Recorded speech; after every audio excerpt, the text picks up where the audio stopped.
আর্যভট্ট প্রাচীন ভারতের এমন একজন জ্ঞানী যার কাজ গণিত আর জ্যোতির্বিজ্ঞানের ইতিহাসকেই যেন পুরো বদলে দিয়েছিল।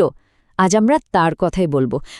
এমন কিছু আবিষ্কার তিনি করেছিলেন যা তার নিজের সময়ের চেয়েও কয়েকশো বছর এগিয়েছিল।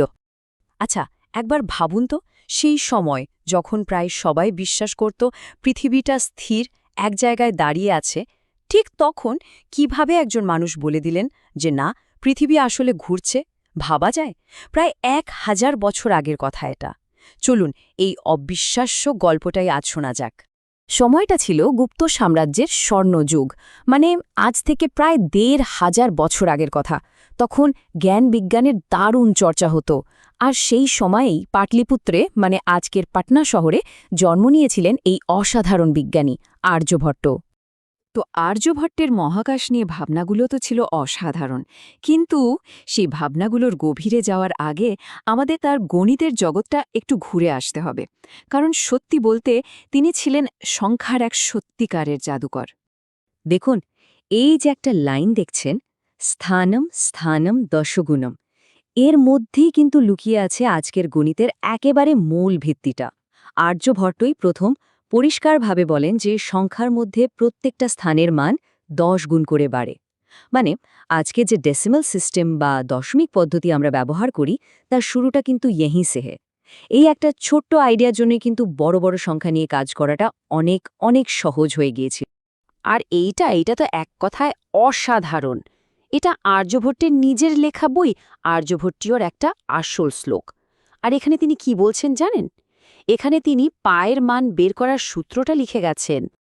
আর এই সূত্র ব্যবহার করে তিনি পায়ের যে মানটা বের করেছিলেন সেটা হলো 3.1416। একবার ভেবে দেখুন, সেই যুগে দাঁড়িয়ে এত নিখুঁত একটা মান।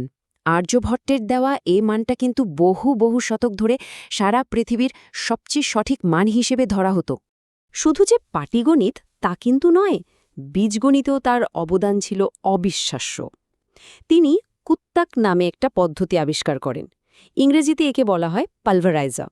এটা দিয়ে কি করা যেত? এটা দিয়ে এমন সব কঠিন সমীকরণ সমাধান করা যেত যেখানে একাধিক অজানা সংখ্যা থাকত। এটা ছিল অ্যালজেব্রার দুনিয়ায় একটা বিরাট বড় পদক্ষেপ। আর এখানেই শেষ নয়, তার অবদানের তালিকাটা দেখুন একবার। তিনি প্রথম সাইন টেবিল তৈরি করেন, ত্রিকোণমিতির একেবারে ভিত্তিটা গড়ে দেন, আবার সংখ্যার বর্গমূল আর ঘনমূল বের করারও সহজ পদ্ধতি বাতলে দেন। তার কাজের পরিধিটা যে কি বিশাল ছিল তা ভাবলেও অবাক হতে হয়। তো গণিতের এই অসাধারণ ক্ষমতাটাকেই তিনি কাজে লাগালেন। এটা দিয়েই তিনি আকাশের দিকে তাকালেন আর এমন সব রহস্যের সমাধান করে ফেললেন যার সে সময়ের মানুষ কল্পনাও করতে পারত না। চলুন এবার সেই গল্পেই যাওয়া যাক। সেই সময়ে মানুষ কি বিশ্বাস করত জানেন? তারা ভাবত রাহু নামে এক অসুর আছে যে সূর্য বা চাঁদকে গিলে ফেলে, আর তখনই গ্রহণ হয়। কিন্তু আর্যভট্ট এই পৌরাণিক গল্পের বদলে নিয়ে এলেন একেবারে বিজ্ঞানসম্মত একটা ব্যাখ্যা। তিনি প্রথম বললেন, আরে না, আসলে পৃথিবীর ছায়াটা যখন চাঁদের উপর পড়ে তখন হয় চন্দ্রগ্রহণ, আর চাঁদের ছায়া যখন পৃথিবীর উপর পড়ে তখন হয় সূর্যগ্রহণ। কি সহজ আর যুক্তিসঙ্গত ব্যাখ্যা! এটা ছিল কুসংস্কারের বিরুদ্ধে বিজ্ঞানের এক বিরাট জয়। আর এটা ছিল তার সবচেয়ে বিপ্লবী চিন্তা। তিনি বললেন, আচ্ছা, আমরা যে দেখি তারাগুলো পূব থেকে পশ্চিমে সরে যাচ্ছে, এর কারণ কিন্তু তারাগুলো ঘুরছে না, আসলে আমাদের পৃথিবীটাই নিজের অক্ষের উপর বনবন করে ঘুরছে। এটা অনেকটা নৌকায় বসে থাকলে যেমন মনে হয় নদীর পার সরে যাচ্ছে, ঠিক সেরকম। আর এই কথাটা তিনি বলেছিলেন কোপার্নিকাসের প্রায় 1000 বছর আগে। শুধু তাই নয়, তিনি আরও অনেক যুগান্তকারী কথা বলেছিলেন। যেমন চাঁদের যে নিজের কোনো আলো নেই, ওটা আসলে সূর্যের আলোতেই আলোকিত হয়। তিনি প্রায় নির্ভুলভাবে পৃথিবীর পরিধি মেপে ফেলেছিলেন। ভাবা যায়, এমনকি গ্রহগুলো যে গোল নয় বরং একটু ডিম্বাকৃতি পথে ঘোরে, সেই ধারণাও তিনি দিয়েছিলেন। আর্যভট্টের এই কাজগুলো কিন্তু শুধু ভারতেই থেমে থাকেনি। তার জ্ঞান ছিল একটা মশাল বা প্রদীপের মতো, যার আলো ধীরে ধীরে সারা বিশ্বে ছড়িয়ে পড়েছিল। চলুন সেই যাত্রার পথটা একবার দেখে নিই। তার কাজ সরাসরি অনুপ্রেরণা জুগিয়েছিল Kerala school of astronomy and ম্যাথমেটিক্সকে।